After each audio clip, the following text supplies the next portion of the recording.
All right, what's up, everybody? So, to all the old school telekinesis practitioners, all the old school energy practitioners, pretty much no introduction necessary to all you guys. I am here speaking to the legend himself, Mr. Michael Monk, founder of the Avatar Energy Master Institute and Bioluminology. But to some of you, the newer people probably have no clue who this is. So, let me introduce him a little bit. So, Michael Monk is my first teacher. He is an absolute legend. He is the guy that pretty much exposed telekinesis, aerokinesis, all this kind of stuff to the public. One of the first people, along with several other people like Trevor Seven. And yeah, this guy's an absolute legend. Really, without this guy, I really truly believe that, knowledge like aerokinesis and, to some extent, like, even like telekinesis won't be as, known and stuff. And we still have a lot more to go. When I say a lot more to go, I mean like, it still hasn't received mainstream recognition yet. But back when I was an observer, before I became a podcaster and all this kind of stuff in 2014, I thought by now, this stuff will be like mainstream for sure in 10 years. But, we're still not quite there yet, which is fine. Not a big deal. But I just want to let everybody know this man right here is arguably, like I said, the biggest contributor in spreading this type of knowledge to the world. And super honored to have him today. And really, like I said, guys, Michael Monk, has recently brought back the Avatar Energy Master Institute, which was the first energy school that I've ever attended. It was phenomenal.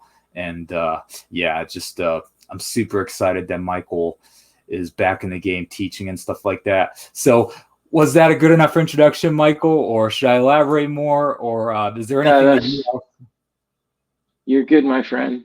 That's very good. Thank you. Awesome. Okay. So obviously, like there's some Michael Monk, interviews out there from the past where he talk about your actual past and how you got started and stuff like that. Um, but I want to like ask a little bit more in detail, like because I know you well and stuff like that. So, you once told me that you were watching what was the movie called, Fear and Loathing in Las Vegas? Is that what the movie Yeah. is called? And like you told me that while you were watching that particular movie, you had like a I don't know how to phrase it, like an activation, a profound activation. Could you share that story with us one more time and like what that experience was like? Yeah, sure. So, at the time, I'd had no spiritual experiences. I was born religious. I was actually raised in the Mormon church, but I was completely inactive. I was the first one in my family to quit. And so I'm just watching this movie mindlessly, having a good time, when I felt a very strong presence like come in through the top of my head. I didn't know what a crown chakra was at the time. And then I felt this powerful voice that like I could feel it and I could hear it in my eardrums. And it told me to stop laughing, to stand up and turn the TV off. And I'm like, holy shit, like, okay. So I did what I was instructed and sat back down, and I was curious, like, who was talking to me. And I asked it if it was my grandfather because he had recently passed away. And the voice said yes, and I got flooded with like vibration, like all through my body. But then there was a feeling like there's something more, there's something missing. So I asked if it was my cousin Jason, who had also recently passed away, and the voice said yes, and I got flooded again with the vibration. So I was like, okay, you're my grandfather and you're my cousin. I'm confused. And then it opened up my inner vision, which I didn't know what that was either at the time, but my outer vision was replaced with an inner vision. And I could see what I can only describe as like a heavenly host of light beings. They were all humanoid shaped, like millions of them all speaking together as one single voice. And that was when I intuitively recognized that I was talking to God. And so when I called it God, it flooded me like with extremely powerful vibration. and told me that you have finally met me and that I will give you a space and time you can ask me any questions. So I spent like an hour or two dialoguing with this presence, and I didn't have good questions at the time, because I was just had a religious mindset. So, I would ask it questions about the Bible and stuff, but it kept leading me towards an understanding of energy, which I didn't know at the time. This is just all back thinking, like hindsight is 2020. I didn't understand what it was leading me towards at the time. But yeah, that was the experience. Interesting. Okay. Michael, so the avatar materials are obviously very phenomenal. It was like 7 or 8 lessons or something like that, and there's like the beginning stuff, the advanced stuff, and like the super advanced stuff. And they're structured very well and stuff like that. How did you come up with the material? How did you learn this stuff? Did you learn from a particular teacher, or was it just you're a very smart guy, you just came up with this on your own? Or maybe did you receive like a download from the God or the universe or something? Like, could you explain that a little bit? Probably a bit of all of it, but um, a few of the lessons I learned from an older mentor of mine who you know as Peter Shelton. Most of the material came from my own experiments. See, my first, after the contact with God, I began for over about a course of 8 years. My spiritual experience was limited to miracles that I would experience by prayer, and profound miracles like instantaneous healings, weather alterations, and stuff like that. But I got led towards energy mastery, like through synchronicity. But the first thing that happened was my clairvoyance opened up spontaneously in the year 2009, like right at the end of 2009, to where I could see energy, I could see vibration everywhere. And so for about a year straight after that happened, I spent all of my spare time in meditation, opening up the world of energy and examining how it reacts to me, how it responds to my thought, how it responds to my emotions, opening hands, closing hands, mind projections, different levels of luminosity, like everything that you can imagine. So the Avatar Awakening course is pretty much the best exercises that I found to hone this within myself over that year. And then the advanced and the mastery material are the best ways that I've found to enhance dynamic properties of the soul, to like make you hold more soul mass, to be more magnetic, to be more telekinetic, to manifest actual abilities. Yeah, interesting. Michael, you mentioned meditation. Please correct me if I'm wrong about this. You didn't necessarily advocate or teach meditation within the courses. Am I correct on that? Did you actually spend time like in Lotus and stuff like that, like meditating like these guys? Or like could you explain that a little bit at some point? Yeah, I differentiate between meditation and focus. So these are the two ways that we grow and evolve, like outside of prayer. Prayer is a way to make contact and to voice your intention or questions to God. But without meditation, prayer is useless because you can't really receive anything. So Mhm. um, I do teach meditation in Avatar. Once you hear these definitions, you'll understand. But I've never been a fan of the lotus position. I just don't. I don't feel that sitting on my butt is the best way to focus and channel energy. I've always had much, much more powerful results standing on my feet and focused and grounded. I've just always found that to be more powerful. So I don't use any sitting positions whatsoever in my meditations, although some of my students are more prone to that, and that's fine. Everybody's different. They can do the same things that I teach sitting in that position if they wish. So most of the avatar material is focus. So let me explain the difference. Meditation and focus are the two ways that you can begin to experience your spirit or your soul or energy. They're all sort of intertwined or the same thing. So what meditation to me is doing as much of nothing as possible, clearing the mind and unfocusing and letting go.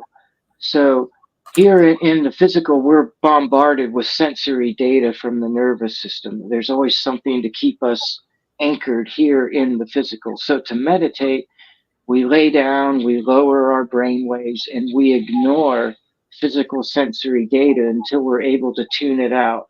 And then our inner vision begins to open up, and at higher levels, our spirit gets free from the body and we're able to travel. So meditation is a way we can reduce our brain waves to stop being bombarded by the sensory data of the physical body and begin to experience energy. Focus is the opposite of that. Focus is where you engage your consciousness within the sensory data with an extreme amount of focus. During focus, your brain waves vibrate faster, faster, faster. And if you can get past the beta brain waves and into gamma through sensory observation of what you're feeling, what's happening inside of your body, what do you see in front of your face, what do you hear with your ears, and if you put enough focus there, then what you're experiencing changes from a physical experience to a spiritual experience. You begin to experience energy within the physical world itself, which is the primary purpose of Avatar is to ascend the physical consciousness, to begin to experience this world for the truth of what it is, which is just an incredible amount of energy. So yeah, there's maybe 20% of Avatar is meditation, and about 80% of it is focus. Interesting. Okay. Okay. Well, thank you for that explanation, Michael. Michael, so, I want to ask like a really profound question. Why do you Mm-hmm. think you were given this knowledge? Like, obviously growing up, you were like a regular guy. You said you were in the Navy and stuff like that, in the Yeah. past. Um, why do you think it was you that was given this knowledge? And like, why do you think that you got in the position where you're teaching public and stuff like that? Do you think this is destiny in a way, or do you think there's like a Absolutely. higher purpose? Like, could you explain that a little bit? Yeah, I think it's primarily because I'm a great communicator, because I'm very good at taking these advanced and abstract concepts and putting them into a language that is simple that anybody can understand. And I'm very good at putting it into practical applications and exercises that can cause a person to go from zero spiritual experience to becoming a telekinetic, multidimensional energy master in a record time. And that's where we're at in these modern times. The ancient systems of learning like Qigong and such take years and years and years of devotion and practice to get anywhere with. And your modern day human doesn't have that kind of time, nor do they have that level of discipline or attention span. So I believe, actually know in my heart, which is enough for me, that God chose me to be a teacher in these modern times to provide what was needed for people to bridge this gap and to be able to realize the truth of spirit and energy. Interesting. Okay. Okay. Michael, so speaking of God, do you think God is a single entity?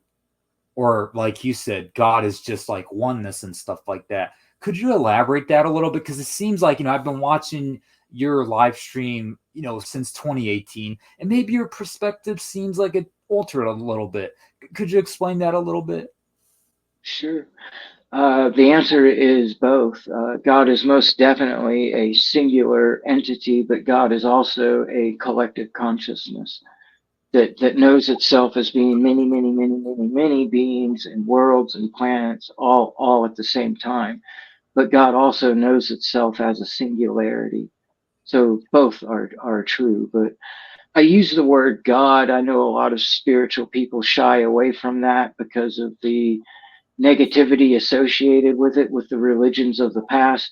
But my take on that is that they do not deserve to dirty up such a divine name, because I could have chose the word creator, I could have chose universe, I could have chose source, could have chose collective consciousness, but none of these words imply the appropriate amount of respect and divinity, nor do they imply a fullness of definition. Like calling God the universe just falls completely short, because God created the universe. Like, the creator of the universe is so much more than what was created. If you were to create something, and people were to say, "Hey, that's Ken," you'd be sitting in the background going, "Well, that's cute, and I appreciate that, but I am much more than I created." Or they'll say God is the source energy that flows through all of us. Once again, that was created, that was thought form, that was set in motion by the creator. So I find it a little bit irreverent to reduce God to being what God has created. So yeah, I've chosen this word God, but my understanding of God far transcends any definition that any religion has ever put forth thus far. I want to share something. So I currently have a new teacher right now, and they're legit. And they told me once, no, well, not just once, but they told me that pretty much, religious people are obviously like very low level spiritualists. They're like in kindergarten and stuff. But the real advanced people eventually find God. And I'm talking like guys like them, like this, like John Chang is like or this guy to me on the what is it? The left. Yeah, John Chang and stuff. He was a Christian too. They say that eventually really, really high level energy people like find like God, the source, whatever you want to call it, and stuff. So I really, really find it interesting, that there's actually like a God, but that God is actually like us too, because we were created by them, like we're actually all one stuff. Yeah. What was the book that you read about oneness? What was it? The channeling of Ra or something? What was that name of the book again? The Law of One. Or the Law of One. Yes. The Law of One. Yeah. And you read this after Fear and Loathing, or you watched Fear and Loathing? Yeah, it was many, many years later, like 2007. 1999 was the Fear and Loathing experience. Okay. Interesting. Yeah. Back then, like when this Fear and Loathing thing happened, like obviously there was there may have been like internet access, but hardly any information that's like relevant probably back in the day, right? That you can research online and stuff, or like even books was probably, these types of books probably weren't, available and stuff like that. Yeah. Right. I mean, spirituality, when it comes, it has, really, really evolved. Well, I wouldn't say evolved, but the popularity, the understanding and stuff like that has evolved. Like nowadays, like I was at my work meeting the other day, and like they're talking about meditation and stuff. It's like, wow, spiritual practices have came a long way. But at the same time, like for someone like me who, I don't want to claim to be advanced, but someone like me who is like really, really, really like looking into the underground stuff, which is what we are, I just feel like, man, it still has a long way to go. Like, do you feel the same way? Like mainstream, like regular meditation, yoga kind of stuff, like that's out there and that's growing and that's cool. Everybody nowadays know about it. But like still, like guys like Michael Monk, guys like myself, or like John Chang, Falun Gong, all this kind of stuff. It's like, that's nobody still knows about that. Like, do you think we will get to a point eventually where people know about these things? Yeah, of course. We've crossed the most important gap towards that, which is it is now cool to be spiritual. And that was not true around 2009, 2011. Like it started happening after that. But here and now, it is cool to be spiritual, which annoys a lot of people, because there's a lot of cliches, and they get irritated with the popularity of spirituality and the subcultures happen within it, but I see it as nothing but a good thing, because once something is cool, that's when it gets anchored in and Yeah. exposed and Yeah. spread everywhere. So that's where we're at now. So it's inevitable. Yeah. It's inevitable to what we call currently the spiritual underground is going to also be mainstream, Yeah. because Yeah. it's the higher level of what all of these cool people are seeking. Yeah, yeah, and you really planted that seed, man. I mean, because, I think, I mean, I think, in like 5 years or so, like my podcast, my brand and stuff like that, it's probably gonna be like hitting about like 100K subscribers at this pace, like Mm-hmm.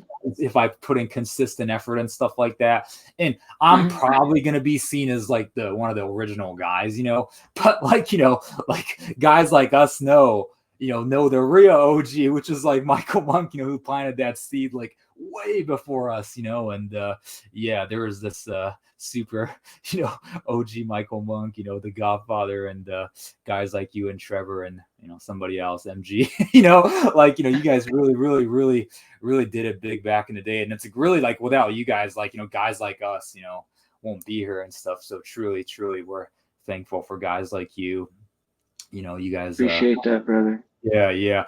Like just want to hear a little bit more about your spiritual experiences and stuff like that. So like stuff like, telekinesis, chi power, and like there is like, like back in the day, Zhang's this way, right? From my Yeah. perspective. You see him like, lighting up fire and stuff like that. That's cool. But like Aerokinesis, like when it comes to Aerokinesis, like you and MG and like, Trevor and like you guys were like the guys that, like really, really brought it to the internet. What was your first Aerokinesis experience like? What for me, let me share my experience real quick. For me, when I first found out Aerokinesis is real, it was like, whoa, this is easy. This was easy. Like, damn, Aerokinesis. Whoa, that was easy. Mm. It seemed like so out there and extraordinary, but that was easy. Damn, but it's the discovery of it, right? That you find out, like, oh my gosh, this seemingly like freaking like freakish like superpower that seems like it's out of a movie is real, and it's Yeah. like so easy to do. Like, did you have that same reaction? Like, whoa, this was so easy. Like, how does everybody not know about this? Like, did you have that kind of same reaction too? Similar, yeah. I remember once I opened up the clairvoyance and I was playing around, my first perception was that the whole world was energy and that the world was outside of me, that I also was energy, and I'm in this energetic world that seemed to be so much bigger than me. And I remember going into deep meditation, and a part of my inner being, what you could call a higher self, came through and sort of like took over my voice cords. Like I spontaneously found myself speaking words that my ego wasn't contriving, and the words were, I am not the physical body, I am the light that flows out of it. And as soon as I spoke those words, all the energy in the room collapsed into me like a dying star, and then pop, exploded back outwards. And with that, my consciousness went with it.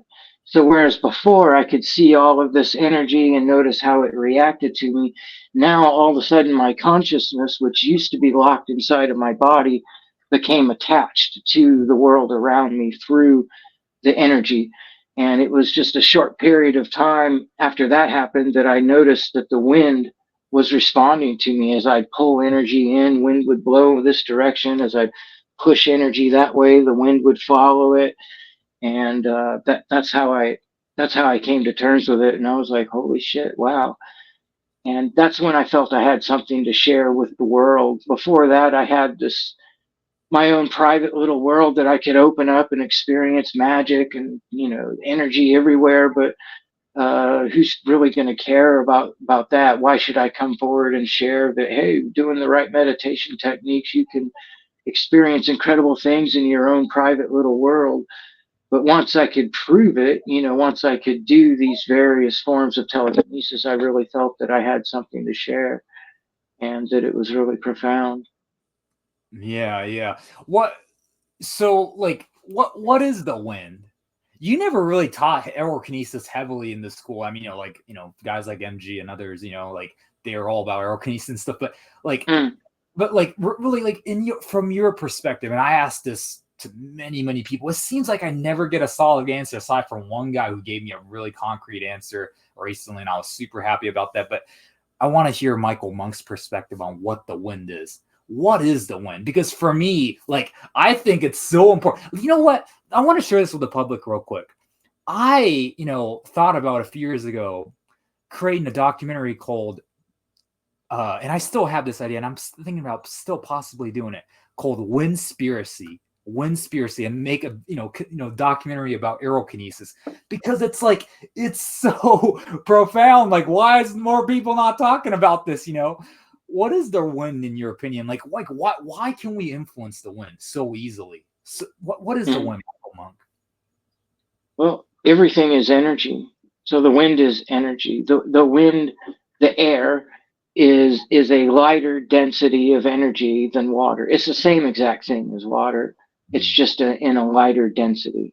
Mm-hmm. So these various elements, earth or solid matter, water, air, ether, they're all the same exact thing. This is all constructs of density of energy. But the deeper, denser elements are greater compression levels of energy. So air is the same thing as water. It's just lighter. It's more expanded, which makes it easier to manipulate with energy, which is why aerokinesis is significantly easier than hydrokinesis. Mm-hmm, mm-hmm. And really, when you think about it, like I mean, like when you do aerokinesis, well, how can I say this? So when you're doing hydrokinesis, technically outside, you're still using the assistance of the wind and stuff. So it's technically like, right. Yeah, aerokinesis. Yeah, yeah. And yeah. I mean, even even telekinesis, right. under like here, I got the side wheel right here, like even let me reposition myself. Even when you move in the side wheel under glass, it's like, it was like kind of bent over. But even when you're doing it, under glass, it's like you're not really moving the foil. You're moving the energy around the foil. You're moving energy around the straws. Yeah. I'm very happy to hear you say that, because it implies humility. Humans are at the beginning stages of all of this, and you probably even know that we're not even aerokinetic yet. Like we're not capable. If you were to be telekinetic, which to me means you can move physical matter with your mind, it means you could roll a pencil across the table with the pencil itself. Not with the energy around it. You could magnetically manipulate the particles in the matter. And hell no, nobody's at that level. All of these different telekinesis demos, well, they'll perch a heavy rock precariously, just perfectly at its balance point, and then sit there for like 3 to 5 minutes, and then tip. That's aerokinesis. Like, congratulations. Thank you, brother. Someone finally said it. Bravo, Michael Monk. Well, it's just the truth, and we're not even aerokinetic yet. Otherwise, one of our practitioners would be able to do it indoors, and they can't. They can't make the wind move indoors. What we can do is we can move the ether. Ether is the same thing as air, but it's lighter. It's where our spirits came from.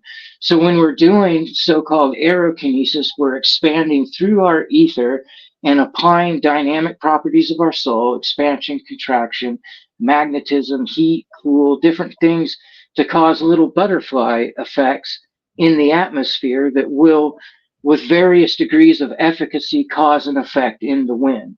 So it's undeniable that through our energy, through our consciousness, we can cause changes in the wind. But I have not yet met any single person who can control the wind, though they can definitely influence it. And it's very cool. And it's a milestone marker.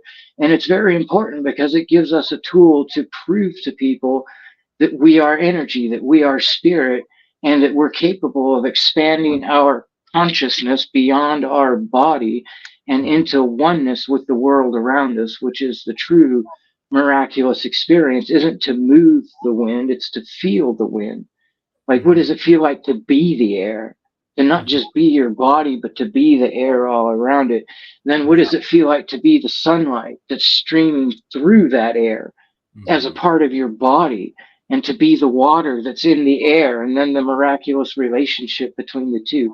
What does it feel like to touch a tree and to flow your soul out of your hand and into that tree and become that tree? Oh, it feels amazing, and it never gets old. It never gets boring.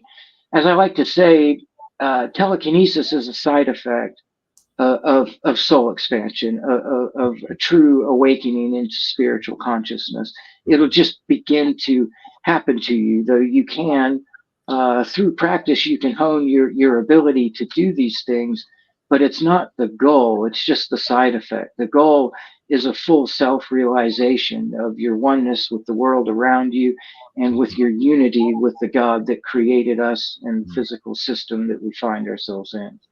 Yeah. So just to, the last thing I want to say regarding like, airbending and aerokinesis and stuff like that. I mean, like when I look at an aerokinesis demo, which I don't, by the way, do anymore, like unless it's like, well, I don't see the point doing it anymore because I mean, it's like 90% of the hate I get is from aerokinesis videos. I used to do them a lot and stuff like that because it's so easy, but yet so cool, right?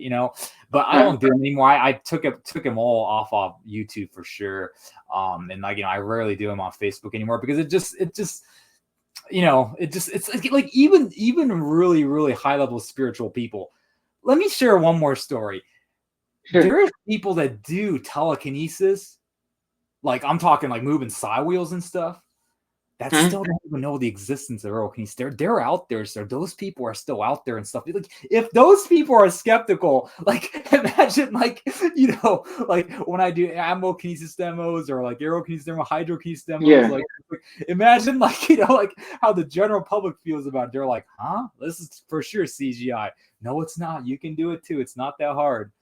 So yeah, but so yeah, I don't do them anymore, but it definitely like, gets the attention and stuff. And I know that's how a lot of, teachers, get the attention and get students and stuff like that. And that's not a bad thing. I mean, it's a good thing, but like Michael said, like, it's, I think aerokinesis is very, very misunderstood, like Michael said, it's like Michael can explain it better than I can, but like you're not, and please like, interrupt me, Michael, if I'm saying this wrong. Like, so you're not, sure. So like, so like when you're trying to, so like when you see like a very high level, like, aerokinesis demo, the wind is already there. Like you're like you're bending the storm and stuff like that. But when it's like completely like, dead, like there's no air and stuff like that, it's very hard to do aerokinesis, So in other words, like, something has to be in motion for us to influence, a particular object that you're influencing when you're doing quote unquote aerokinesis. So you're moving. So what Michael was trying to say, to put it in like simple terms, and what I was trying to say was, you're moving the wind, but you're not moving the object itself. Like Michael gave the example of the pen and stuff like that. You're not moving the pen, you're moving the air around it. And that's the biggest misconception I think people have and stuff like that. And I hope nobody gets upset, because every time I, try to, sound like a smart ass piece, someone gets triggered, but it's inevitable. But anyways, was I on the right track, Michael? On it's important for people to stay humble with all of this. It really is. It's so easy to get lost in spiritual ego. It's happened to me a few times. It happens. Everybody happens to the best of us. So it's always good for people to have reminders to stay humble. But the power is not the fruit of this. Like let's say that you could summon fire. Let's say you could summon a 10-foot pillar of fire. How cool would that be? Like you would do it all the time and you would enjoy it. You would show it to other people and they'd be like, wow. Now fast forward to 3 weeks later, it would get boring, like really fast. There'd be, and people wouldn't be impressed anymore. They'd be like, yeah, seen that, done that. What are you going to do next?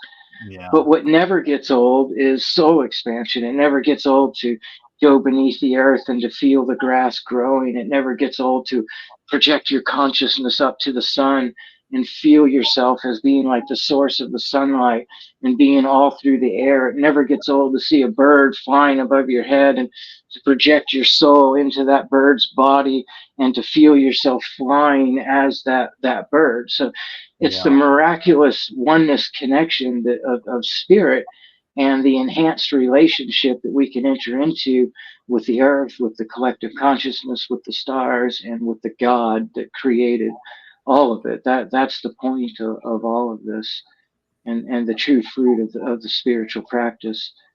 And yeah, so I don't do it much anymore either. My new YouTube channel, I just uploaded a few demos, and I might do a few more demos. Look at that! Like I haven't seen your new YouTube channel. Like I can share screen, so I'd love to see that. Okay. Like, what's it called again? Michael Monk. Just Michael Monk. Okay, let me type. Yeah. Just Michael I simplified things this time. Oh yeah. Okay. Oh wow, yeah. I'm looking at it right now. Oh wow, your subscriber base is growing. That's so awesome. Okay. Oh wow, dang, you're uploaded some newer stuff. Wow. Okay. There should be a playlist called Demonstrations that would make it easier I'm to on the find. playlist section right now. Demonstrations. Oh yeah. I'm seeing it right now. Probably the best one to show would be the one with the blinds. Yeah. So let's just share screen. Give me 1 second, Michael. Why not share some of your demos since I figured out this capability with this technology. So, all right, let's go share screen. Share screen. Okay. All right. Can you see that, Michael? Yep. Okay, awesome. You have some Michael Monk demonstrations. All right. Let's play. Yeah, since we were talking about Aerokinesis. Yeah. Let's do this one.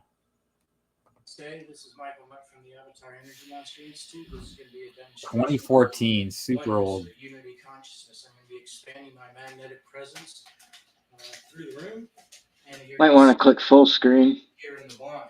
Oh yeah. The magnetic spectrum. Thanks for pointing that out. Yeah. The air and the light that I see and sense, and what I want you to do is look for synchronicities between my motions. Michael, on your end, can you hear the audio? I can hear the audio. Yeah. Oh, you can hear the audio. Okay, cool. Okay. Yeah. So like we were explaining, like, we're Michael is actually moving the wind. He's not moving the blinds, so.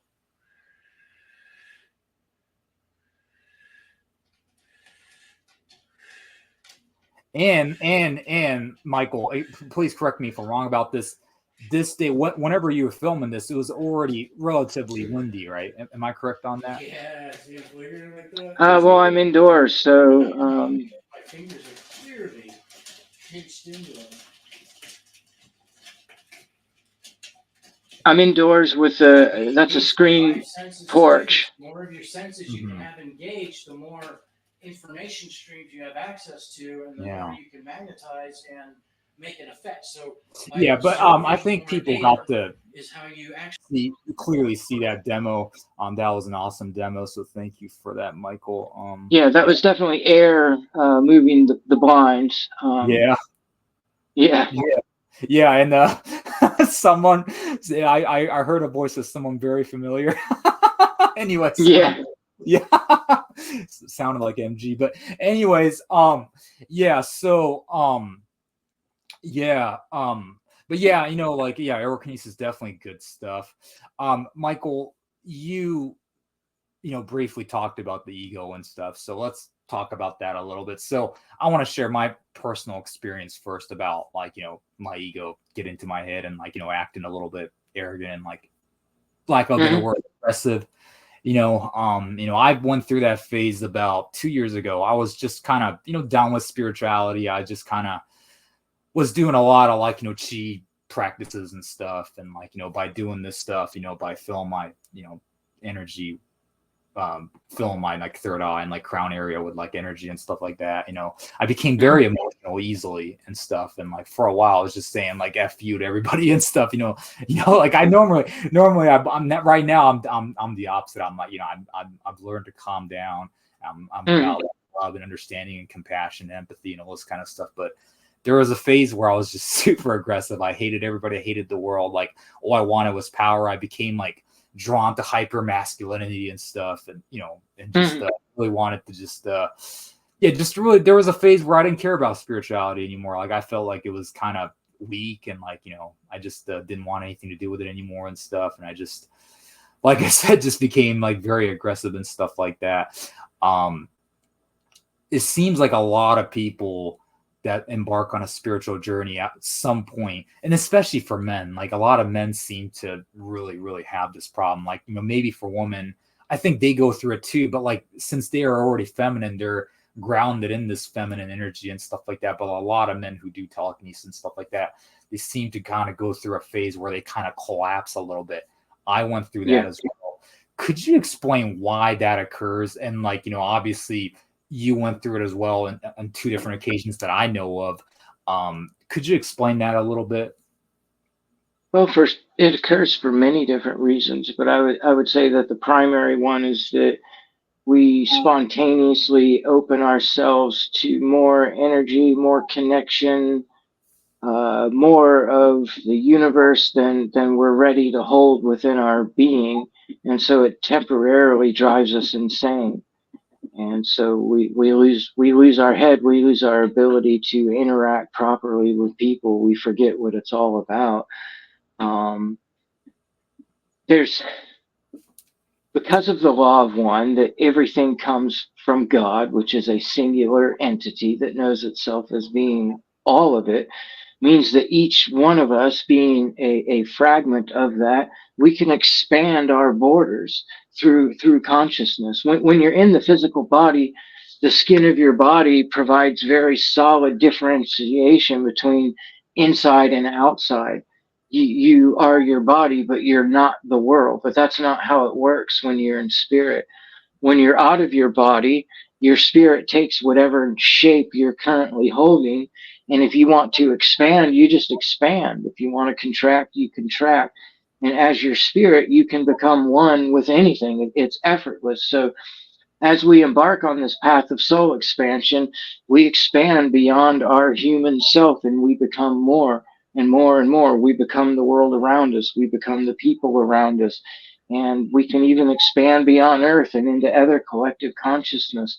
When you do, it is very easy to lose yourself, especially if you're not working in conjunction with God through the Holy Spirit, through practices of devotion, but you're on the total path of self-mastery, where it's all about you. It's all about you and the God inside of you. It's very easy to connect to more than you're ready for, and to forget about all the base principles that you stand for: brotherhood, sisterhood, being of the heart, having compassion, patience, and understanding.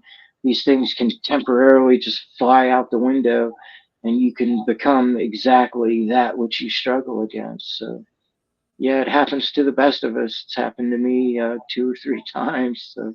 Yeah. And yeah, that's, people have different terms for that. Like, like my current people that I'm associated with, they call it like, because they distinguish between like the yin energy and the yang energy and stuff. And like, and like they call it like yang and out and stuff. Some people call it ascension symptoms and stuff like that. But, or some people who do like Kundalini stuff, they call it like Kundalini sickness. Some Qigong people call it Qigong insanity. I've heard different terms, different variations of it, but it's definitely a real thing. I've seen so many people, who hurt themselves doing energy work, not just their sanity, but also their body too. Like they end up like, like projecting too much chi out and stuff like that, and like get illnesses. Or energy work is, like is something you shouldn't mess around it with. Like it's something that you need to take it steady. You need to do it little by little. If you try to like rush or try to go hard with it, it can definitely mess you up. Definitely messed me up so many times. Like maybe not in a form of insanity, but I mean, I felt like in multiple occasions I was gonna like, I had some seriously bad symptoms, like, with the heart and stuff, felt like I was going to get a heart attack on multiple occasions. But my passion, like, because I'm a guy and like I come from an athletic background, so like this willingness to want to just push, go, or, work your butt off, like, it just doesn't, that mentality doesn't, mix well with spirituality. I learned like spirituality is about, it's about maybe going hard, but in a different way. Like, you're working hard to stay calm, to be in love and stuff, which is like the opposite of like, like what athletes do, right? I mean, athletes are all about like, pushing themselves as hard as they can and stuff.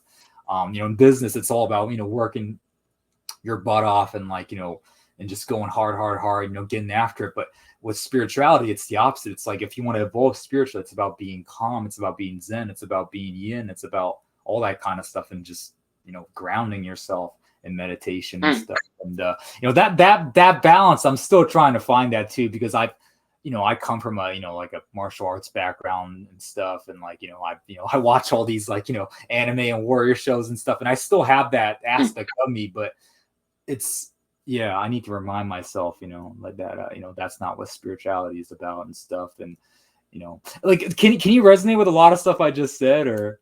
Oh yeah, for sure. That's why I came forward with my new teachings. The Metaphysical Church of the Tree of Life is all about combining your energy mastery with a devotion to God, with a devotion to the Creator. And I found, like, the way it used to work in the old days, the avatar days, is you train, and then spontaneously you would level up to a whole new understanding, and you temporarily lose your shit as you reach this new plateau. But then once you leveled off, you're like stuck at this plateau. So you train. Next thing you know, you level up. And so it's not like that anymore. Now that I've included my energy mastery with devotion to God, I've noticed that every single day is better than the previous day. Every single day I grow like a tree, or I grow like a plant. Every meditation that I do is more significant, more profound, but not like a freaking skyrocket, but just like a tree growing rings steadily year after year after year. Every day progressively better than the next. And not just in my spirituality, but in my life circumstances, my life events, everything over the past 5 years since I've devoted my energy mastery to my relationship with God has been a steady, perpetual increase in goodness and all around profundity. Yeah, that is great to hear. Michael, before you had the crazy ascension symptom in 2018, that was by far the most like, crazy one that lasted years and stuff. Yeah. But before that, you mentioned about having a revelation about like tapping into water and stuff like that. Could you explain that concept to me a little bit more in detail? Because like it seems to, because even back then when you were explaining stuff, it seemed to me like, oh, Michael finally got it, because even then you were saying like, if you tap into this thing with water, you're not going to have a crazy ascension symptom, but it ended up happening to you anyways and stuff. So but at the same time, for different reasons. Yeah, but at the same time, like what you were saying, like even though I can't verbally articulate that, when I was listening to that, I still might have it in the playlist somewhere, and stuff like that, even if it's unlisted on a YouTube channel and stuff, because it was so profound and so spot on. I really resonated with it. Could you explain that concept one more time, if you could? Sure. I call it the living water, and it's something that will happen at some stage in your journey. Like currently, our connection to the body is an electrical connection through the nerve fiber system. And as energy practitioners, we seek to enhance that electrical connection, to grow the nerve fibers, and then to expand our consciousness. But if you can internalize your energy enough, not projection, but internalization, or I guess what your side would call yin, if you can do that enough with enough sincerity, enough devotion, and enough presence mastery, like where are you? Are you here? Are you now? Or are you lost in your thoughts? So if you can internalize and be present within the body enough, your consciousness can leapfrog past the electrical system of the body and into the water that flows through your blood and into your tissues. And all of a sudden it springs to life, and you have a whole new connection to your body through the water. So you're no longer dependent on the nerve fiber system and the neurons of the brain for a bodily connection. And that changes everything. It allows you to begin to use your soul energy, your magnetism to move your body, not just the muscles, but it feels like you're Iron Man, like you have this hydraulic assisted suit of armor on that's inside and outside of the body. Like you begin to support yourself and hold yourself with your magnetic energy, and the way you experience everything in the world changes. Everything contains far more beauty. All the sensations become more perfected. Every single thing that you do in your daily life gets multiplied in sensation. Like if you eat a piece of fruit like an orange, you don't just taste it on your tongue, you taste it in every cell in your body, because all water is connected. All water is connected to all other water. So not only do you gain this miraculous connection within your body, but you also gain a much more enhanced connection to the world around you, because you are now one with the spirit of water. You know yourself as literally being water. And I do believe that masters have tapped into this in the past, and these are the examples we have where the master dies and he leaves behind nothing but a shriveled husk. Like they say he obtained the rainbow body, and there he is. What's left over is just a shrunken skeleton. It's like he instantly became a mummy. Examples like that. Yeah. Yeah. So what I believe happened there was that person had gained mastery over water, so they were able to take the water with them when they left, because spirit is energy, energy is matter. There's no difference between matter and energy, or the physical world and the spiritual world. The physical world is a spiritual world. It's just a lot more energy than we're used to, so it's hard for us to perceive it that way. So we know through scientific experiments that a person loses weight when they die. I forget the exact measurement, but I think it's something like 21 grams Yeah. of I think weight there was a movie disappears. about that. Yeah, called Yeah. 21 Grams. Yeah. Yep. So that proves right there that spirit is matter, but it's very light. It's very minuscule. So I believe that 21 grams is the amount of spiritual matter that we are able to hold as a regular human coming in from etheric consciousness where we came from. And that these masters, they gained ownership of the water within their bodies, so they are no longer a 21-gram spirit, but probably like 100 pounds. I don't know. It depends on how much water they took with them, but that's a massive gain. That's a massive growth.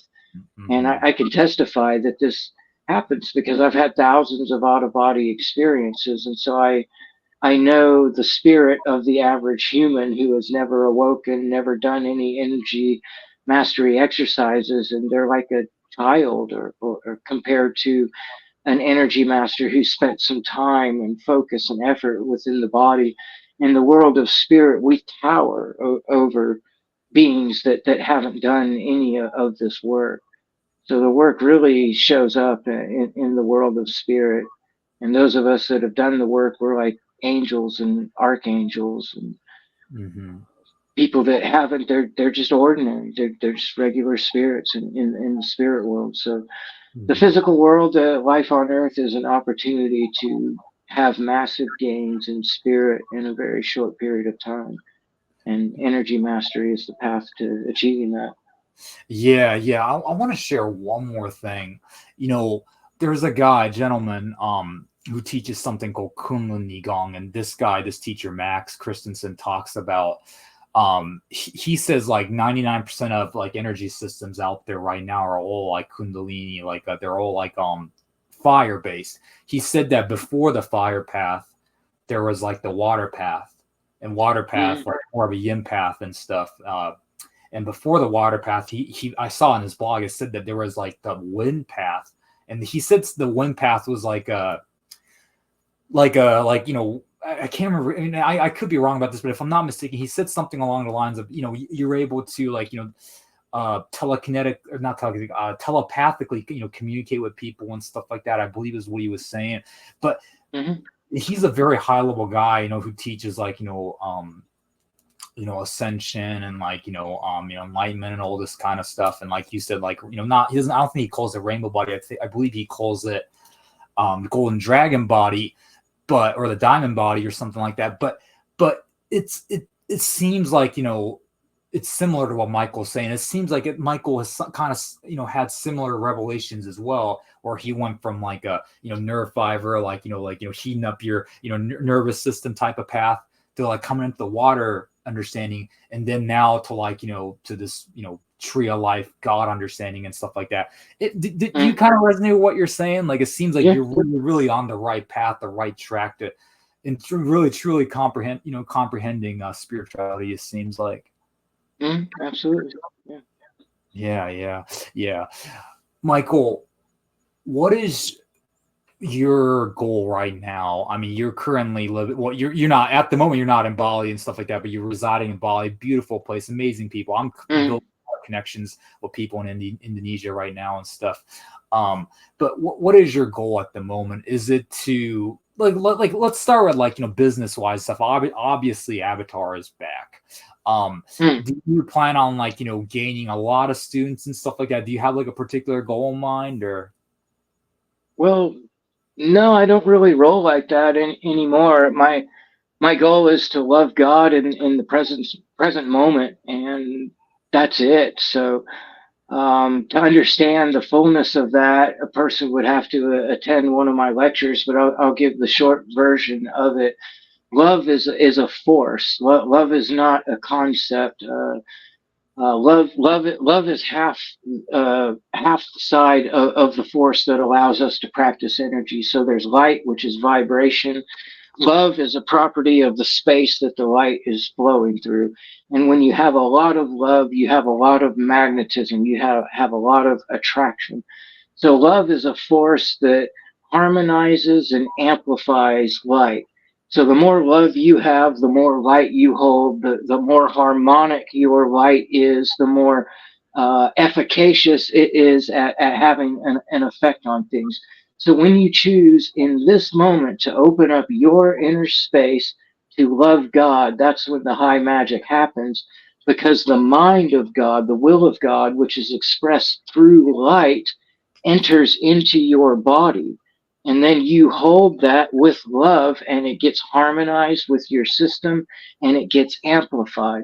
So the more you can devote each moment of your life to loving God in the moment through energetic practices, through opening up your yin energy, through opening up your heart chakra, through using the breath to pull all that light into you. But the more that you do that, the more the presence of God, which is the one creator, like the ultimate higher self, because we're all connected in this sea of collective consciousness. But what I know of God surrounds the entire universal creation in pure empty space and has an eye turned inward. So God is the ultimate higher self, like higher than all the beings of light surrounding all of that is the ultimate higher self. So the more you can open up to loving God in the moment, receiving that light from God, the more of the presence of God you have within your being, which means the more miraculous you become, the more miraculous your life becomes, the more divine your synchronicities become, the more powerful you as a being become, the wiser you become, because God knows everything. So contained within the mind of God is your highest destiny, the greatest, what I call the golden path. So in each moment, there's a choice that you can make. And there is no right or wrong, but there are significantly better and significantly worse choices. Well, the best choice would be your destiny, which is held within the mind of God. So my goal at any given moment is to love God in this moment. Now, in that process of loving God and being filled with that light, you will automatically be led in directions. So I was automatically led to make a whole new website, to make a new YouTube channel, to re-upload all of my teachings. But I don't really think in terms of a goal. But if I were to be forced to think in that direction, like I don't really care. As long as I'm able to make a decent middle class living doing what I love, then I'm happy, very very happy. But beyond that, I don't really care. You know, if God wants it, if God wills it, then I'll become very popular again. If not, then well, that's fine. You know, so I don't really think in those terms anymore. But yeah. Yeah. Well said, Michael. Michael, you brought up some really good points in what you just said. Love, and you didn't use this word. This is the word that I often hear about a lot is within the spiritual communities and stuff. It's detachment. Sometimes I ask myself, but around the similar time when I initially joined Avatar, I bought a course called Sin Creation, which was a telekinesis course by Dr. Joe Gallen. Phenomenal guy. I interviewed him in the past. Awesome guy. But it was a very, very simple course. Pretty much all it's talked about was just being in the heart. And they really emphasized unconditional love, but really not just talking about it, really embodying it. Like he, talked about he mentioned a story where I believe it was a lady, and I could be wrong about this story, but if I remember correctly, it was something along the lines of, so the lady lost her son, and the son got killed by somebody, but this lady, instead of being angry at the guy, ended up taking care of the guy who killed her son and stuff, and that's an example of unconditional love and stuff. And sometimes I'm bringing this story up because sometimes I ask myself, I do qigong and yoga and all this kind of other stuff Wim Hof and the list goes on, meditation, yada yada yada, all this kind of stuff. All that stuff is great. It's all great, but really sometimes I ask myself, could it be even simpler than that? Maybe you don't even need these practices. Maybe all you need is love. Maybe all you need, because if you can really truly embody detachment, not care, like you said, not having goals and stuff like that, and also can really embody unconditional love, that I can do anything, metaphysically speaking. What do you think about that? Do you think at the end of the day, what we're really ultimately seeking is to really truly embody unconditional love, to not care, to have detachment, to be in this perfect state of harmony and stuff? Do you think that's the ultimate goal, and that's why we do all these different spiritual practices to lead us to that point? Well, the ultimate goal, I would have to say, is a full self-realization, which includes your relationship with the world around you, which includes knowledge of your creator and your relationship with creator. So that's definitely the foundation. But these practices, they give us beautiful outlets of artistic expression of our own selfhood. So it's always about balance. There's never going to be one thing that is the answer to all other things and the only thing that you need to do, because there really is no question that this is all artful expression. If you get down to it, even the idea of wisdom is null and void. We're in a system of duality. So every philosophy ends with two equally opposing opposite viewpoints. So it's all about the beauty of artistically expressing yourself. So all of these practices and devotions and studies that we learn to further this, to open up that, they're great. They're beautiful. They're a wonderful thing to do, but they're not the foundation. The foundation is loving God in the moment, to opening yourself to receiving more of that which is, to becoming a greater being yourself. And as far as love and unconditional love, well, that's a bit loaded, and I would like to share my viewpoint on that. Everybody has my unconditional love. That's a given. But unconditional love is detached. Very few people have my conditional love, which is a lot more meaningful and a lot more powerful. So people that are close to me, my good friends, my woman, you, for example, you have my conditional love, which means I give you time and I give you space within my life. It's very easy to unconditionally love someone and just say, okay, well, I don't really like a thing about you. I can't stand the way I treat you. So God bless you. I love you, but I'm going to put you over here in that space. I'm not going to interact with you. So realistically speaking, if somebody wants to be a part of your time and your space, which is limited, it's your time and your space, then they have to respect certain conditions, right? They have to treat you a certain way to be worthy of that time and to be worthy of that space. So very few people receive my conditional love, and it is very conditional. I expect to be treated a certain way, which is reasonable, right? But yeah, there are conditions on that. But that love that I hold for these people is much more powerful. It's much more connected. It's not detached. It's very connected. So I'm very much into staying balanced. My unconditional love, which is detached, is very powerful, and that's just love that I hold within my being for the sake of love.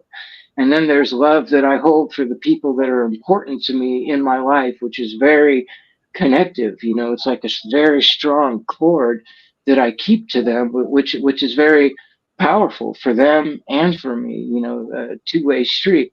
But it's very much conditional. You know, I expect to be treated a certain way, and I think that's reasonable, and that there's nothing wrong with that. Okay, yeah, great answer for sure. Yeah, and that's perhaps why we need to be connected to God, maybe because, like, we have a hard time. Like you said, we have to have conditions. Like we can't just. We have to. We're Yeah. in this time. We are in this space. God's love is unconditional. Well, God is outside of this time and outside of this space. This is like a giant egg that God has created and surrounded. So nothing we do inside of this egg is going to bother God, but we're stuck here in this world. You give me any person in this world, Ken, any person, have them profess to me that their love for me is unconditional. I will prove them false within 1 to 5 days at the most. Within 5 days, they will not love me anymore. I guarantee you, because unconditional love, it's not possible in the human state. It's only possible through detachment, which is not the end all be all. It's always about balance. Whenever you're thinking about growth, whenever you're thinking about what is the proper path, if you do not examine the opposite side and balance yourself in the middle, then you've screwed up. You've missed the mark. It's not about detachment. Attachment is very important too. So it's finding the balance in the middle of all of these, and learning to flow properly between the two. So everybody has my unconditional love, and my unconditional love is very powerful. But these people do not have my time, and they do not have my space. To have my time and to have my space, there's always going to be conditions on that, and righteously so. Yeah, definitely. Michael, let's cover a few more things. Michael, you've done several healing sessions on me during the Avatar days and stuff like that. Let's talk about healings a little bit. And I want to, also share a profound healing that you had with your eye and stuff like that. I love that story. Why don't we start with that? Could you share your story of you healing your eye? Like, you basically lost your eye, right? When you were like, I forgot what you were doing, shaving or something like that, by accident. I don't remember the full story. Could you share the story real quickly? Yeah, it was 1999, 2 weeks after the voice of God first appeared to me. I was in my apartment alone and just sort of cleaning up. I was holding a sharp object in my arm and just going about my day, doing my things. And I had my hand like this, and I had a spontaneous like muscle spasm and poked my eye like really hard. And I go and look in the mirror to assess my damage. and my eyeball was bleeding like profusely. Not only was it bleeding, but eye fluid was leaking out of my eye too. So I realized right away, dude, you're going to lose your eye. Like that's it. And then the tears flowed from my right eye as I realized I was going to lose my left eye. So now I'm effectively blind and home alone. But then I just felt calm all of a sudden. I'm like, dude, you just talked to God like 2 weeks ago. Like, how about you just get on your knees and pray? And I'm like, all right. So I did. I got on my knees, prostrated my head to the floor, and I said, Heavenly Father, in the name of Jesus Christ, let my eye be healed. And bang, I got flooded with vibration from head to toe. And I stand up and I look in the mirror. There was no blood in the right eye. The blood was gone. There was no tears in my right eye. The tears were gone. But from the center of my forehead, a thin stream of blood was running down. And I wipe away the blood on my forehead, and there was no wound. There was no reason. There was no way, no reason for that. And I even got down on the bathroom floor. I was like, maybe I cut my head on the floor while I was praying, but no, there was no blood on the floor. It was a complete transfiguration, an instantaneous healing of an open flesh wound, and I was shocked. Like, it's hard to imagine how you'll react to something like that. It wasn't all good. I wasn't like happy. I wasn't like joyful. I was just like, excuse the language, but I was like, what the fuck? I was just looking in the mirror with my jaw dropped, going like, well, what next? Like, who am I gonna tell? Like, whoa. Yeah, that was the whole story. But that's what really jump started everything. Like, not only did God talk to me, but now I've witnessed a miracle of biblical level proportions. That's no small thing. The instantaneous healing of an open flesh wound. Yeah, certainly. Let's talk about that a little bit. I've met many healers in the past over the years and stuff. It seems like, and let's talk about this a little bit. And I'm sure you have similar experience as well, Michael. So within the current, energy healing space, it seems like there's really nobody that I know of. Maybe there's very few people like John Chang. So this right from my perspective. So there's few people like John Chang who can just blast energy and heal people, out of their bodies and stuff like that. But I mean, and I got to be careful what I say. But I'm just going to use Reiki as an example. Like, I'm not hating on Reiki people, but I don't know of any Reiki healer that I know of. Maybe if they're out there, I'd love to interview you.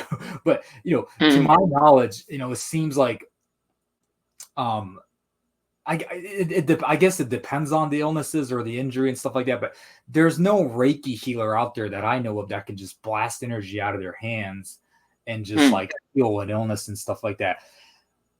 For this very reason, like, I know a lot of people who like reverted to Christianity and stuff because it seems like prayer and like getting on your knees and praying to God just seems like more effective when it comes to healing or even manifesting some type of miracle and stuff. I know people who use quote unquote affirmations to, attract and manifest miracles and stuff. Could you explain why quote unquote affirmations or prayer is just so much more effective than blasting energy out of your own body? Like, and also I want to really make this point. Like, do you think current healers need to perhaps move in that direction a little bit more rather than like, doing something like Reiki? And I'm from Japan. I respect Reiki for what it is, but seems like people are just wasting their time and money, like, getting Reiki sessions or even like getting Reiki certification, not to hate on them, but that's just my honest opinion. What is your take on all this? Well, Reiki's a very, very introductory energy practice that does not lead to any sort of mastery or full or true understanding. Like, you can be a so-called Reiki master, but you still have an expanded consciousness beyond your body. If you're not telekinetic, if you can't move the wind, then then you haven't yet soul expanded beyond your physical. It's really simple. So to truly be an energy healer, you need to be an energy master. And to be an energy master, you have to be able to demonstrate. If you can't demonstrate, then you have to be honest that you're not quite there yet, and that's okay. So you can get some results with Reiki, and I don't doubt that, but nothing near the level of a true energy master that blasts energy, which is how I used to heal, and I used to have a pretty high success rate.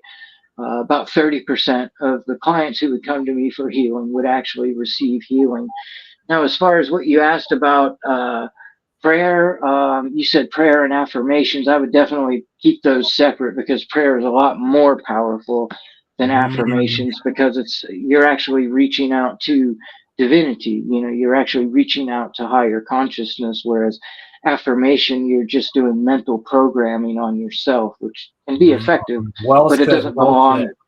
doesn't belong in the same category. But so yeah,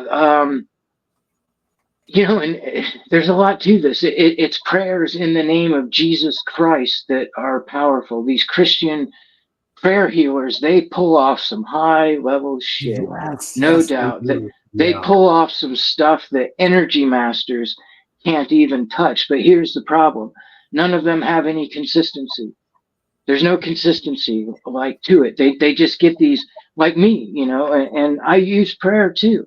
I've had some very powerful, miraculous healings by prayer, but my energy healings are far more tendent to actually have an effect. Maybe not as profound of an effect, but yeah. So if complete subjugation to God, if the Christian way was the proper way that God wanted us to walk, then there would already be a system, a church of Christians who were raising people out of wheelchairs, healing cancer with a touch, and not just one time, not just one video recording, but again and again and again and again and again. But it's not what God wants. God wants balance. God wants us to learn energy. God wants us to embark on this path of self mastery. God wants us to expand our soul, but God also wants us to be in communion, to be in communication, and to be in the right flow with divine consciousness. So I believe that we're finally getting to that place, that balance point that God wants, where we are energy masters, but we are also prayer warriors, like both at the same time. So yeah, for sure, prayer miracles, especially in the name of Jesus Christ, can pull off higher level stuff than an energy master ever could with their own self mastery. But if you take an energy master who's in prayer, who can expand both of these concepts, use both the power of prayer and the power of energy master, there's where you're going to find the greatest efficacy of the most powerful healers. Yeah. Man, I'm loving this conversation, Michael. Man, I really, really, I feel like this recording, there's just so many valuable information and stuff. And my goodness, yeah. This is a great podcast for sure. Yeah, no, I by the way, I really loved how you distinguished between prayer and affirmation, because prayer is because you said affirmation is reprogramming your mindset, which is obviously very important. Yeah. But with prayer, you're tapping into divinity and stuff. Man, that is profound for sure. Yeah, it's just our words are so powerful, isn't it, Michael? I used to, really be hard on myself. I used to say, I suck at everything. I suck at life. I'm so dumb. Why can't I do everything right and stuff like that? But when I started saying no, I'm the freaking man. I'm the best energy, master. I'm, I'm, I attract abundance easily and stuff like that. Then it's like, and I just say that, and I really just, not even being obsessed with that concept, but just kind of naturally can accept that feeling within myself, naturally accept it, then it just seems like, my life is in a lot more harmony. Like I tend to attract more people easily and stuff like that, and life just seems to be going better and stuff like that. But maybe the one thing I'm perhaps lacking is, like you kept saying in this podcast, if I can't say it, podcast, God, connection with God and stuff. And like, yeah, and I'm really glad that you clarified in the beginning what God is and stuff like that, because that word really turns off a lot of quote unquote awakened, spiritual people, because they associate that with the Christian with God, the past religions. Or past religions and stuff like that. So I'm super, super glad that you clarified that. And we just I say the past religions, God is a word in a language. And no religion has the right to pollute or muddy a sacred word, and not in my language. So, like, no, I'm not going to allow all of that history to put a negative taint on a 3-letter word, which is neutral in its meaning.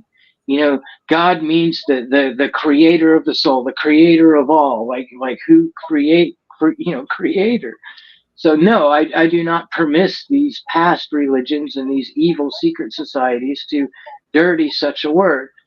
Same thing with the word church, which is why, part of why I named my new teachings the Metaphysical Church of the Tree of Life.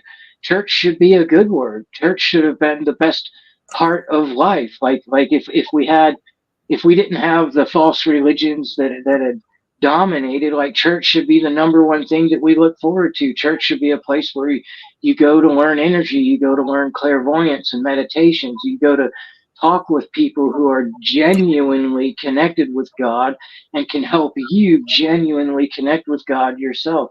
Church should be a place you go to experience miracles day after day after day. So I wanted to bring back a positive meaning to these words that I don't believe negative points in history have a right to eternally taint.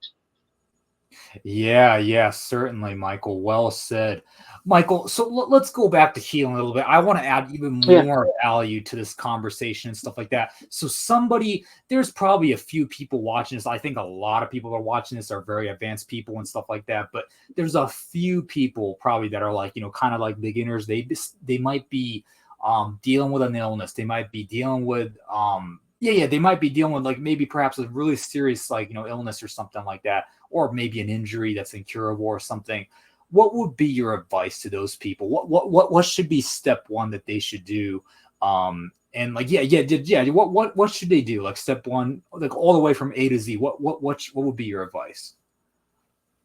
Well, step number one would be to spiritualize your life, to begin meditation and focus practices, to begin to evolve the soul. I've had a lot of instances where I heal people, and miraculously so, and then they don't do anything with it. They just return to their normal ass boring life, and they're like, "Are you serious? Like I just healed your incurable condition, no surgery required, over a video call. Are you not at least curious how I did this? Like, it's inconceivable to me." And people like that, they're just going to get illness or injury manifested in a different way. These things happen to spur us towards greater things, to get us to look within, to find more out of life. Because really, a whole life lived from A to Z where you do not discover your spirit, where you do not learn of your own soul, where you do not connect to energy, is pretty much worthless. It's completely worthless because it's temporal. We're eternal beings. So what is 70 to 100 years? It's absolutely nothing. So a whole life lived from A to Z without once spiritualizing and learning the truth of where you're from and who you are is just a reset. It's just a one-way ticket into another physical life. So the number one thing that you can do to increase your chances of experiencing healing is to begin to meditate, to get on the path of self-evolution, to learn about energy and to learn about spirit. And the second greatest thing you can do is to find a true healer, a healer that is an energy master who can help you along on that path. And those are the two pieces of advice that I would give a person. But one without the other is not even worth it. You need both. What well said. Yeah, yeah, that is awesome. Yeah. Michael, I mentioned, like, goals earlier. I'm still very much a human being and stuff, and I still have goals, obviously spiritual goals, business goals, and just like, I have those things, and perhaps another thing I could add is like relationship goals, like, because I'm human, right? So like, what do you think is the best way to achieve goals, like to manifest, like, successful reality and stuff like that? Could you talk about that a little bit? Is it basically the same thing perhaps as you mentioned in healing and stuff like that, like meditation, connection and stuff like that? Like, could you answer that a little bit? Well, it's loving God in the moment. It's the same exact answer. The more you love God in the moment, the more the light of God fills you, the more the light of God comes out of you, the greater your ability to manifest, to miraculously manifest reality. So it's not that I don't have goals, it's that my human consciousness does not consume itself with making plans. God, the higher self, the highest self, has goals for me that are my highest path. So by me saying that I don't have goals, it doesn't mean that I don't have a path that I'm set on. It's saying that I don't use my human brain to self conceptualize plans, but I most definitely have goals. I'm just comfortable enough with the existence of God, with the idea that God is infinitely more wise than me and has my best interests at heart. But the best way to manifest anything is to be more filled with the light of divinity, which is the best parts of God, or what you could call the Holy Spirit, because everything is God. There's no definition of God that will ever be incorrect, because God is everything. There's no name that you could give God that would ever be incorrect either. Even if you were to say, well, I am God, well, there's a truth to that. There's collective consciousness. There's the law of one. So nothing about God will ever be untrue. There's just going to be greater or more fuller truths and lesser or more incomplete truths.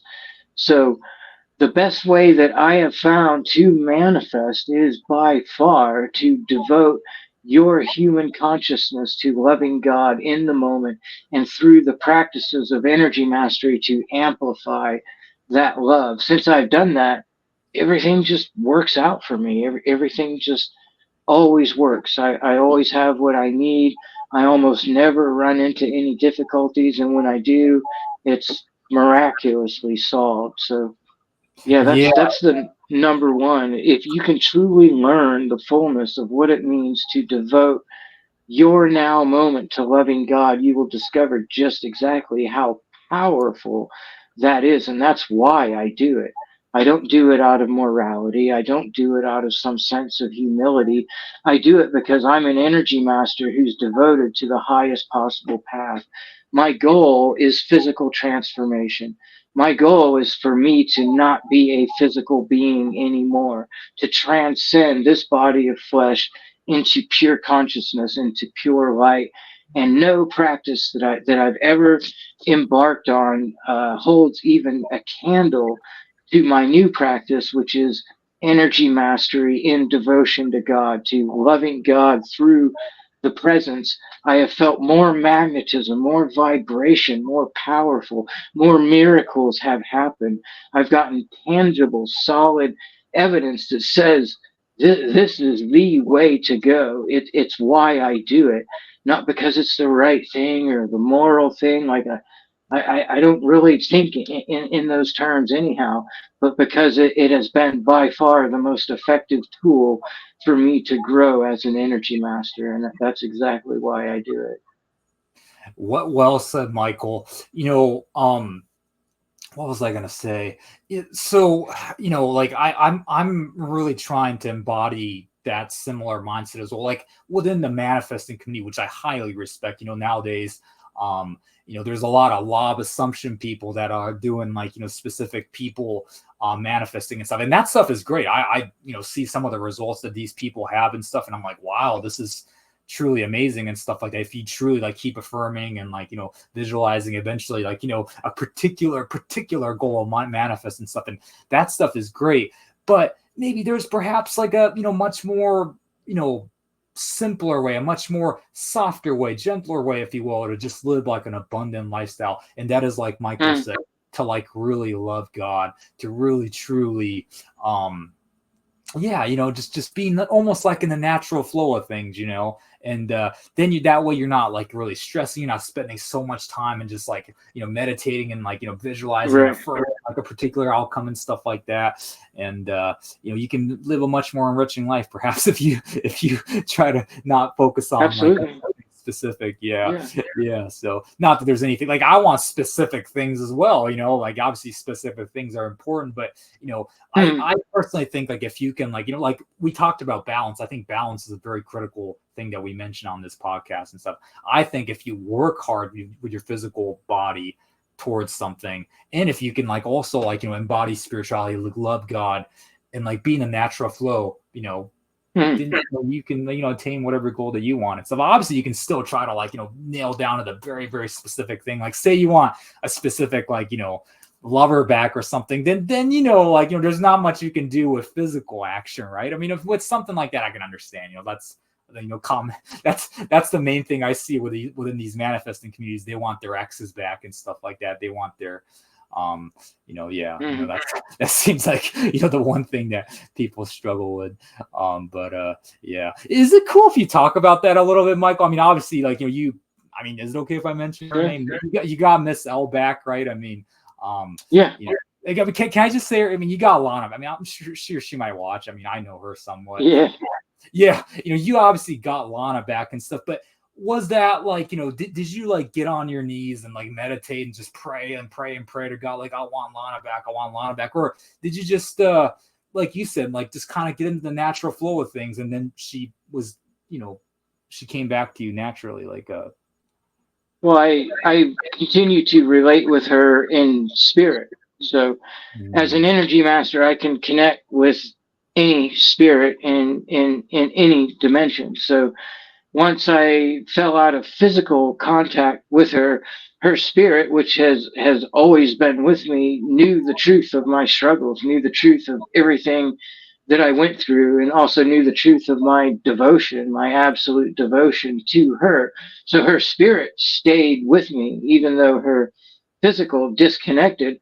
And so I just entered into a spiritual relationship with her, and just maintained that connection and continued to grow and to learn and to love, and to soften myself up. And I just showed so much inner growth and devotion and love to her spiritually, that eventually her spirit passed it along, right? So there's a veil that happens. We all leave our body every single night when we go to sleep, but it's a different framework that we enter into. So we black out and we lose consciousness, then we wake up on the other side. Well, when we return to our body, the same thing happens. We black out, lose consciousness, and wake up inside of our body. So our spirits can't like have a conversation with us because it's through the veil. But what a spirit can do is pass feelings through the veil. So by me being in devotion and loving her in spirit and staying true to her and staying true to my own path of getting close to God, of healing from everything that I went through, of becoming a better person, when the time was right, her spirit let her know, hey, it's safe. Like Michael's safe. Like not only is he safe, but he's absolutely devoted. Like he's the one for us. Gave her a very specific feeling, and then she felt safe, and we reconnected, and end of story. But it took about 4 to 6 months of like no contact, and me just maintaining devotion to her and loving her in spirit, loving her in soul, and then that all opened back up. it was nothing physical that I did. In fact, if I would have attempted to have any sort of physical communication with her, it would have had the opposite effect. Yeah, well said. Yeah. So people that are like, doing the, the quote unquote SB manifesting stuff, special person manifesting stuff. That's, or is it called, is S stand for specific person? I don't know. I don't know. Yeah, can take that into heart, perhaps. So yeah, my audience will be pissed if I don't ask about telekinesis, because that's what I'm known for. That's what majority of my audience is like, all telekinesis fans. Michael, what has been the most profound telekinesis experience you've had? Well,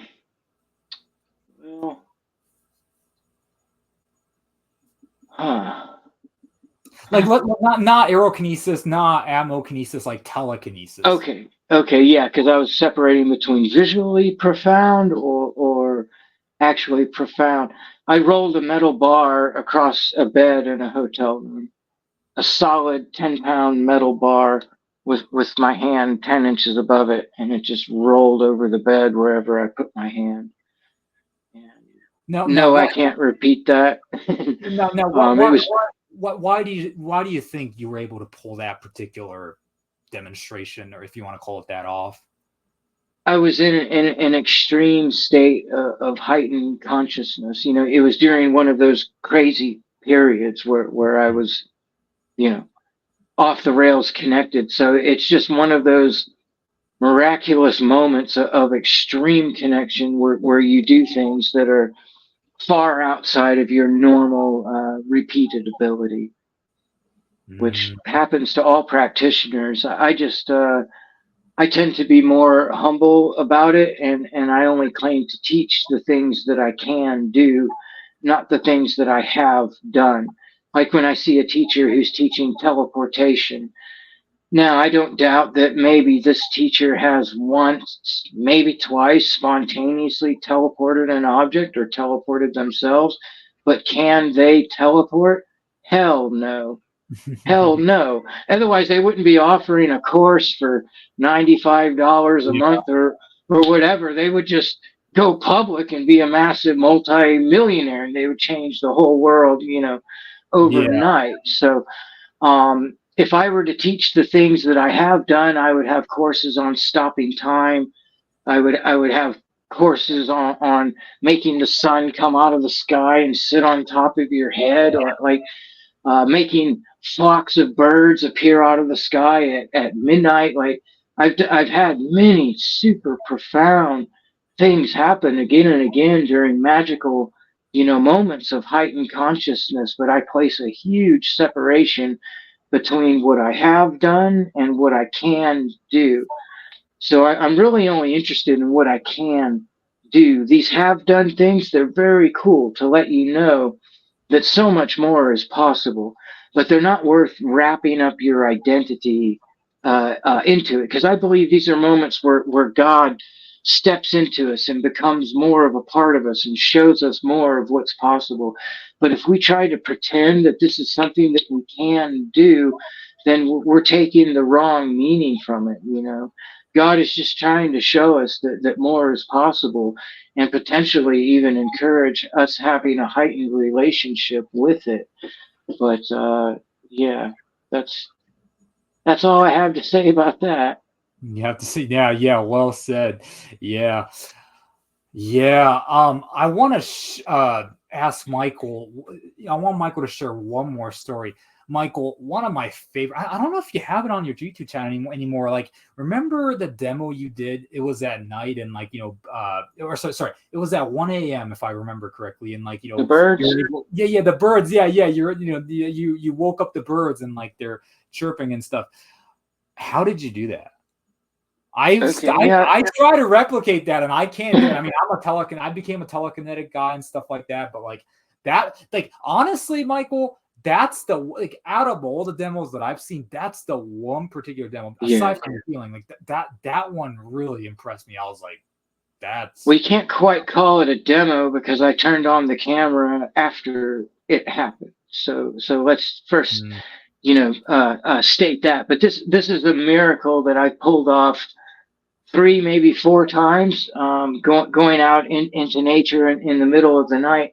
And the way that you do it is you internalize the sun through your memory, through your own internal energy. You use love to amplify that light. And through soul mass expansion, you expand through the park or through the neighborhood or through whatever. As I'm making this motion right now, the sun's getting bright outside.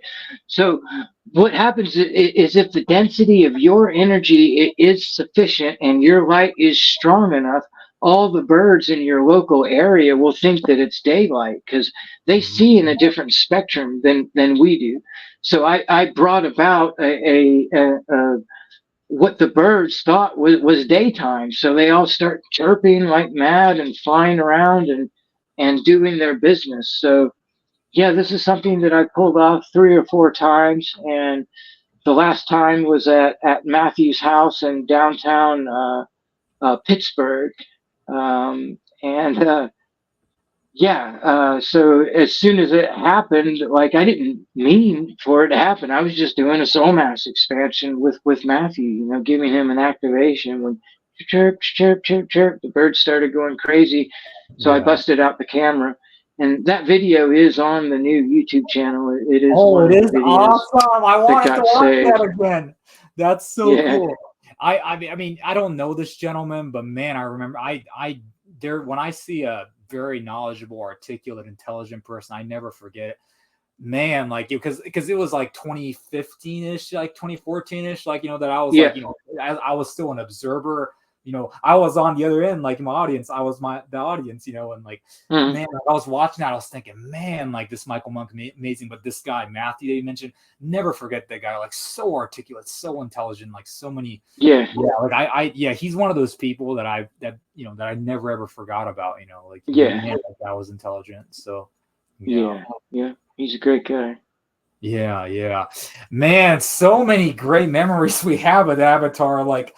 God, it sucked that the forum went down, but the community you built, the forum that you had, my God, that was a goal. Like your teachings are obviously great, but it was I think, in my opinion, it was that forum was so valuable. So many the community, and like part of the reason why I podcast is because like I wanted to bring about a sense of community, because like. This underground stuff, like it's like it's just nobody can relate to. Like I said, like there's very few of us out there in the world and stuff, and I just kind of wanted to like maybe perhaps be like a bridge for certain people, and I felt like that was kind of my role and stuff like that. So Well, I've released a community just a couple of months ago that has both the Metaphysical Church teachings on it and Avatar. I haven't really advertised it very, very much yet because I'm going to make some changes to the website to make my interviews more effective. But I have started a community that will contain both my new teachings and Avatar, and that's live right now.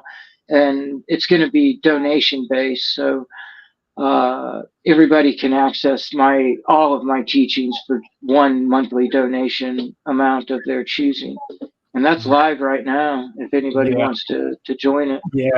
Like man, like I mean, even though we like you're my first teacher, that will never change. Michael, I always tell people who's your when people ask me like, hey, who was your first teacher, I say Michael Monk.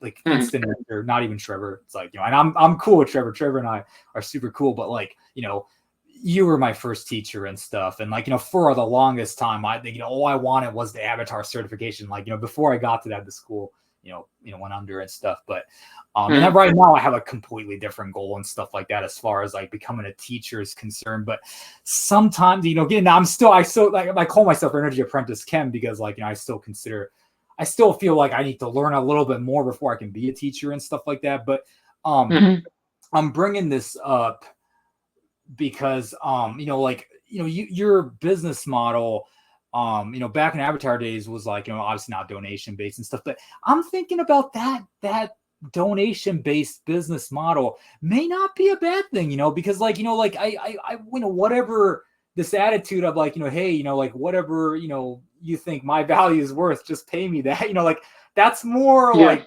that. Yeah. Like I kind of maybe. I think it's the way to go, because if you have something that's truly valuable to offer, this is a spiritual community that we're talking about. So if you as a teacher have something that's really going to touch people's lives, they'll give back to you. And if you don't, you don't deserve their money anyhow. So what's the alternative? Very clever wording, mass email marketing, spamming from this to that, coupon codes, and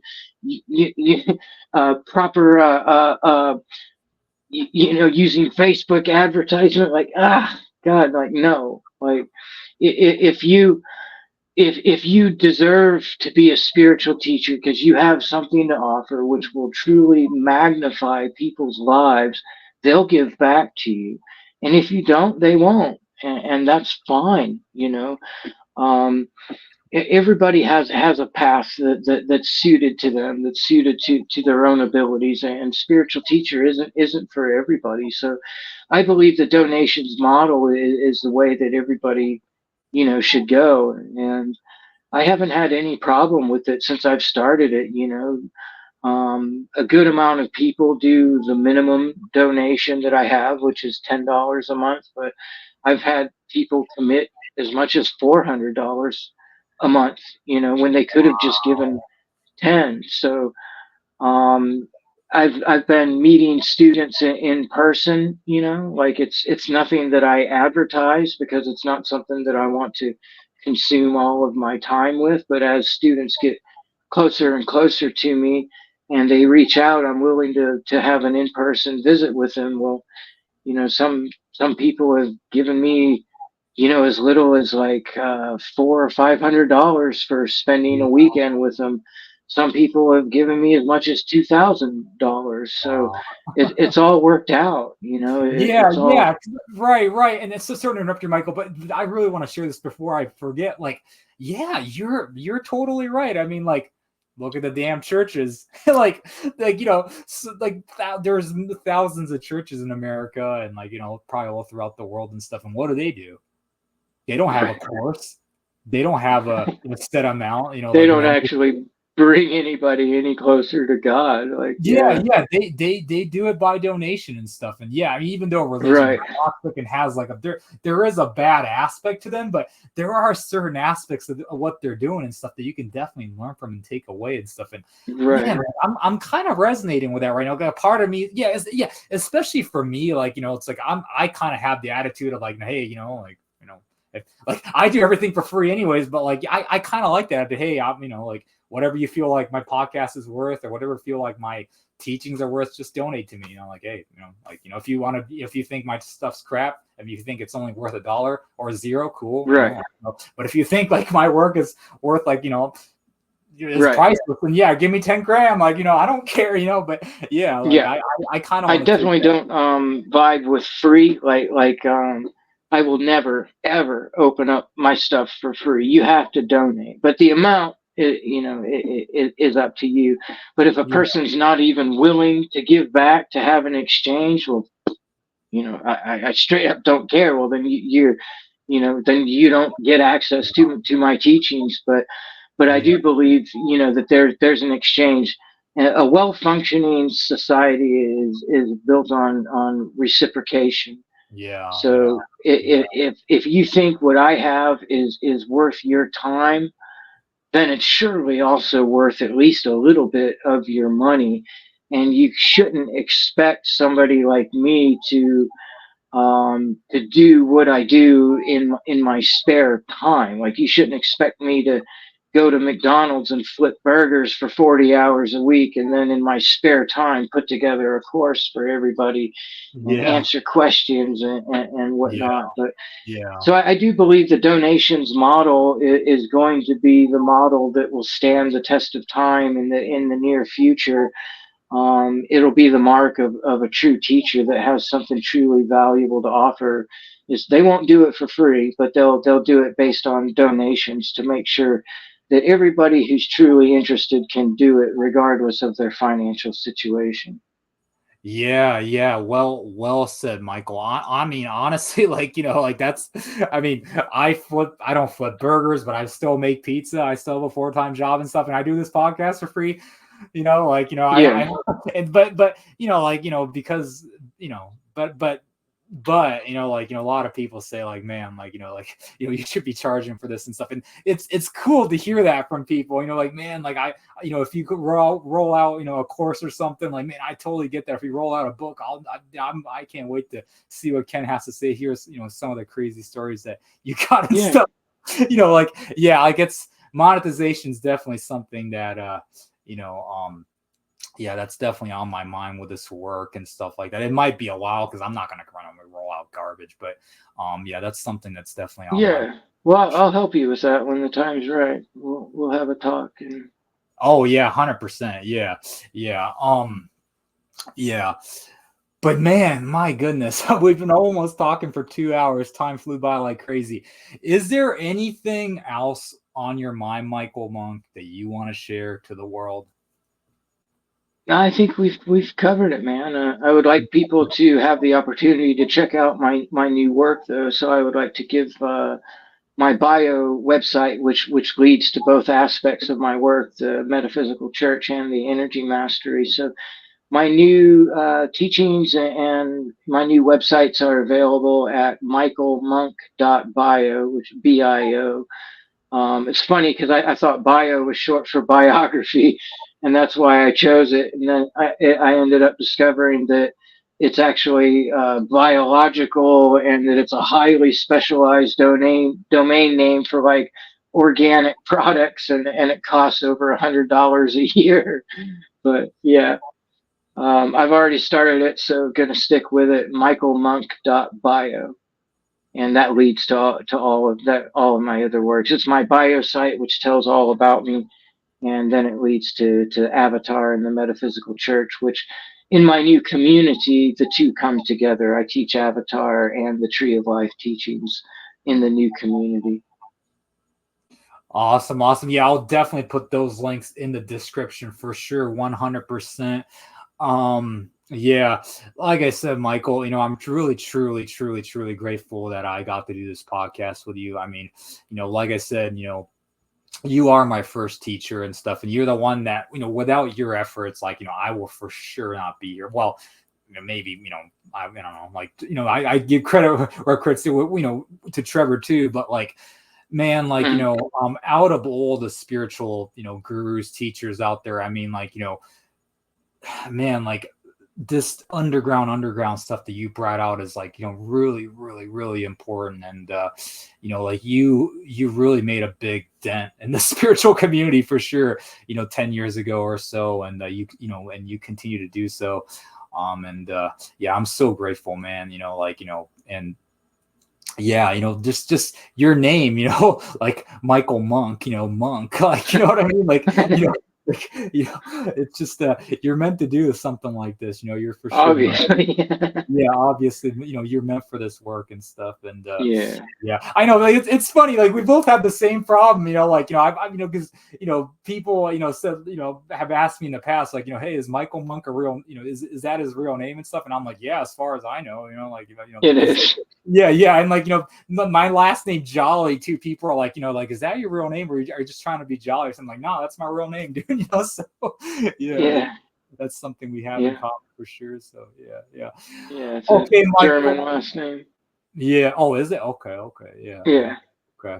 Well, Michael, I'm, like I said, I'm super, super grateful I got to do this podcast with you. And Me man, too, yeah, I honestly, I didn't expect to exchange this much like valuable information and stuff. I really think like this is one of the best podcasts, spiritual podcasts ever. Like, we just did. So that's on the internet and stuff. We touched upon so many profound, valuable things. I just, I just super, super grateful for it. So yeah, definitely check out Michael's links and go check out his school. You definitely won't be disappointed. It's donation based anyway. So just $10, you can get access to Michael. So, all right, Michael, I like to say this word, and I still say this word because of you. Namaste to you, brother. And, we'll definitely stay in touch. So. All right, Ken. Namaste and God bless you, my friend. Thanks. Okay. Thanks for having me.